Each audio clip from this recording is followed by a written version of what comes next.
రోజాకి life ఇచ్చిన దర్శకుడు, నటుడు ఈయనే అని మీకు తెలుసా? రోజా అందమైన చిరునవ్వుతో, చక్కటి అభినయంతో అప్పట్లో టాలీవుడ్ కుర్రకారికి నిద్ర పట్టనివ్వలేదు.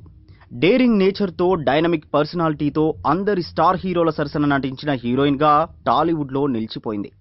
హీరోయిన్గా ఆఫర్స్ తగ్గిపోయినా వెనక్కు తగ్గకుండా తన వయసుకు తగ్గ పాత్రల్నే ఎంచుకుని ముందుకెళ్లింది. హీరో హీరోయిన్స్ కు తల్లిగా బహుకొద్ది చిత్రాల్లోనే నటించిన ఆమె కొన్ని టీవీ కార్యక్రమాలకు జడ్జిగా వ్యవహరిస్తూ ఉండగా ఎమ్మెల్యేగా ఎన్నికైంది. అందరితోనూ కలుపుగోలుతనంగా ఉంటూ అవసరమైతే తన ప్రత్యర్థుల మీద నిప్పులు చెరిగే ఆమెను తెలుగు తెరపై హీరోయిన్గా పరిచయం చేసిన వ్యక్తి ఎవరో తెలిస్తే ఆశ్చర్యపోతారు. ఆయన మరెవరో కాదు, డాక్టర్ శివప్రసాద్. కృష్ణవంశీ డేంజర్లో విలన్గా నటించిన వ్యక్తే ఈ శివప్రసాద్. ఆ తరువాత ఆట ఆడుకుందాంతో మరోసారి బోనాల శంకర్ అనే విలన్గా అదరగొట్టింది కూడా ఆయనే. డాక్టర్ శివప్రసాద్ డాక్టర్ అవ్వాలని వచ్చి నాటకాలు, సినిమాల మోజుతో యాక్టర్ అయ్యాడు.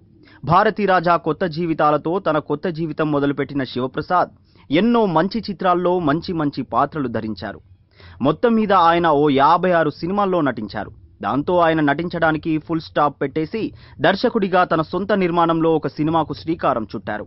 అందులో హీరో రాజేంద్ర ప్రసాద్.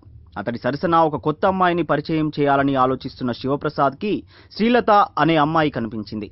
ఆమెది తిరుపతి కావడంతో ఆమె హీరోయిన్గా ప్రేమ తపస్సు అనే సినిమాను తెరకెక్కించారు.